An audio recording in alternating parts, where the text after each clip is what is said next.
ولمن خاف مقام ربه جنتان فبأي آلاء ربكما تكذبان ذواتا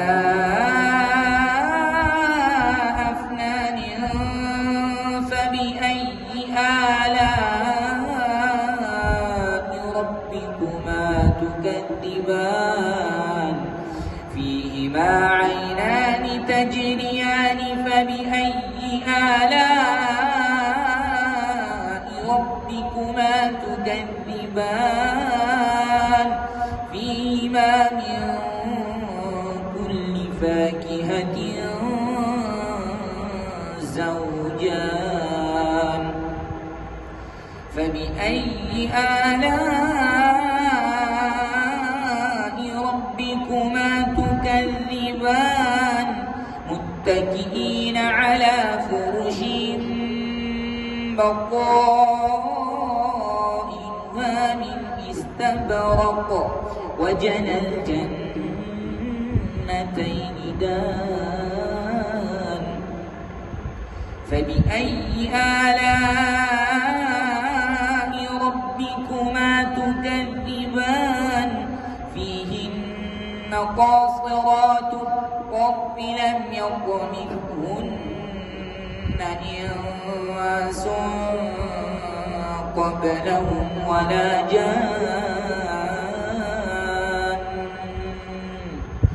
فبأي آلاء ربكما تكذبان كأنهن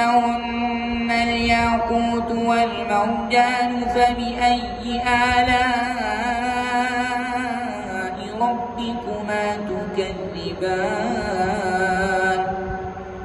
هل جزاء الإحسان إلا الإحسان فبأي آلاء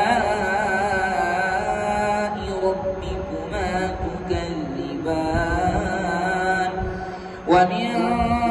دونهما جنتان فبأي آلاء ربكما تكذبان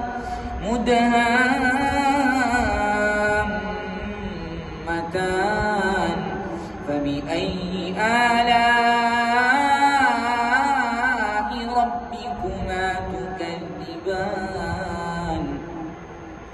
فيهما عينان نضاختان فبأي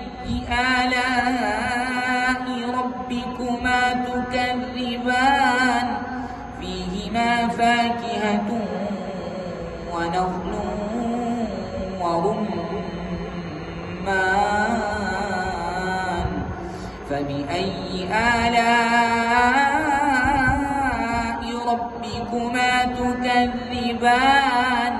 فيهن خيرات حسان فبأي آلاء ربكما تكذبان حور مقصورات في الخيام فبأي آلاء ربكما تكذبان لم يطمثهن إنس قبلهم ولا جان